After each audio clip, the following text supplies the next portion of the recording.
সম্পূর্ণ ভুল মতামত, সম্পূর্ণ ভুল সিদ্ধান্ত এবং সম্পূর্ণ ভুল অনুমান।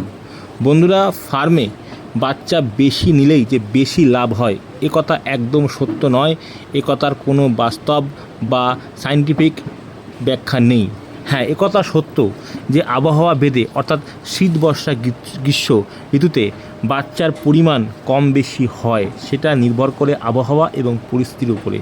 যে ফার্মে আপনার 1000-এর ফার্ম 1200 মুরগি নিলেই লাভ বেশি হবে বা টাকা বেশি আসবে বা পেমেন্ট বেশি হবে, এই মতামত বা এই সিদ্ধান্ত সম্পূর্ণ ভুল। অনেকে না বুঝে না জেনে শুনে এই কাজ করে ফেলে। বন্ধুরা, এই ধরনের ভিডিও বা তথ্য পেতে আমার চ্যানেল সাবস্ক্রাইব করুন আর পাশের বেল আইকনটা অবশ্যই টিপবেন, যাতে এই ধরনের ভিডিও আপলোড করলে সবার আগে আপনার কাছে নোটিফিকেশান পৌঁছায়। আপনি দেখে তা আপনার ফার্মের সমস্যার সমাধান করে আগামী দিনে লাভবান হতে পারেন।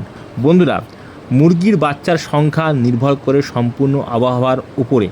বন্ধুরা, এই গরম যা চলছে বর্তমান পরিস্থিতিতে, এই পরিস্থিতিতে 1500 থেকে 1600 স্কোয়ার ফুটে 1000 মুরগি নেওয়া সবথেকে বেস্ট। অর্থাৎ একটা মুরগির জন্য 1.5-1.6 জায়গা দিতে হবে। কারণ বন্ধুরা, আপনি বাচ্চাটা বড় করলেন, কিন্তু কোনো একদিন দুপুরবেলায় 28-30 দিনের বয়সের পরে আপনার ঘরে গ্যাদারিংয়ের জন্য বা ওভার ক্রাউডিংয়ের জন্য বাচ্চা 30, 35, 50টা বা 100টাও মরতে পারে। আপনার ম্যানেজমেন্টের উপর নির্ভর করছে। তো সেক্ষেত্রে আপনি লাভের মুখ দেখবেন না লসের মুখ দেখবেন? রেডি মুরগি মরলে একজন ফার্মারের সব থেকে বেশি লস হয়ে থাকে।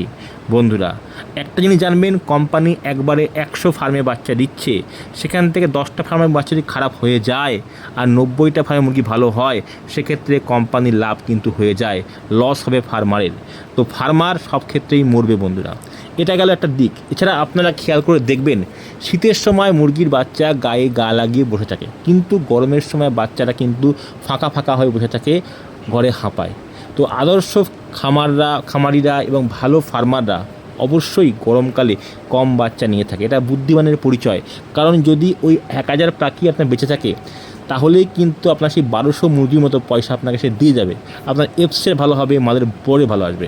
হ্যাঁ, শীতের সময় আপনারা 1.3-1.4 বাচ্চা নেবেন, সেক্ষেত্রে সমস্যা হবে না। যদি খুব শীত পড়ে এবং পাখি লিফটিং যদি আগে হয়, সেক্ষেত্রে 1.3-তে বা 2তেও বাচ্চা নেওয়া যায়। এটা মাথায় রাখতে হবে, আপনার কোম্পানির মাল বা আপনি কতদিনে মুরগি বাজারজাত করবেন বা লিফটিং করবেন, সেই ক্ষেত্রেও কিন্তু মুরগির সংখ্যাটা ঘরের অনুপাতের উপর নির্ভর করে। বন্ধুরা, বর্ষাকালে হ্যাঁ 50টা বাচ্চা বেশি নেবেন, কারণ কিডনির সমস্যায় কিছু বাচ্চা মরে, মোটামুটি আসবে, সেক্ষেত্রে লাস্ট পর্যন্ত ঠিক দাঁড়িয়ে যাবে। কিন্তু কখনোই আপনার 1000 মুরগি ঘরে 1200 বাচ্চা নেবেন, এটা হতে পারে না। 1000 মুরগি ঘরে 50টা বাচ্চা বেশি নিন বর্ষাকালে, কিন্তু গরমের সময় কম নেবেন। এতে আপনাদের কস্টিং ভালো হবে, মুরগি ভালো হবে। যে বাচ্চাটা আপনার মরে যাচ্ছে, সেই বাচ্চাটার কস্টিং কিন্তু আপনার ঘাড়েই চাপছে, প্লাস সেই বাচ্চাটা ম্যাশ খেয়ে মরছে, সেই ম্যাশটাও তো আপনার কস্টিংয়েই চাপছে। তাহলে বাকি আপনি কম নিন, মুরগি ভালো করুন, মুরগির ওয়েট বেশি আনুন, তাহলে আপনাদের লাভবান আপনারা বেশি হবেন। তো ওই জন্য বন্ধুরা, এই গরমের সময় 1.6 বা 1.5-এ 1000 বাচ্চা নিন।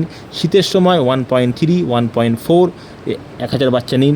বর্ষার সময় 1.15-তেই বাচ্চা নিন, বা 1500 স্কোয়ার ফুটে 1000 বাচ্চা নিন। সেক্ষেত্রে 50টা বাচ্চা বেশি নেবেন, কারণ কিডনির সমস্যায় বাচ্চা কম বেশি কিছু মরতে পারে। তো এইভাবে বাচ্চা যদি আপনারা আবহাওয়া অনুযায়ী বাচ্চা নেন, তাহলে আপনাদের সমস্যা হবে না। আর সর্বোপরি আপনারা যদি আপনার ঘরে ম্যানেজমেন্ট ঠিকঠাক করতে পারেন, সেটা সম্পূর্ণ আপনার উপর নির্ভর করছে এবং আপনার ব্যক্তিগত অভিজ্ঞতাও নির্ভর করছে। সেক্ষেত্রে ফার্মে বাচ্চা কম বেশি নিয়ে আপনি মানুষ করতে পারবেন।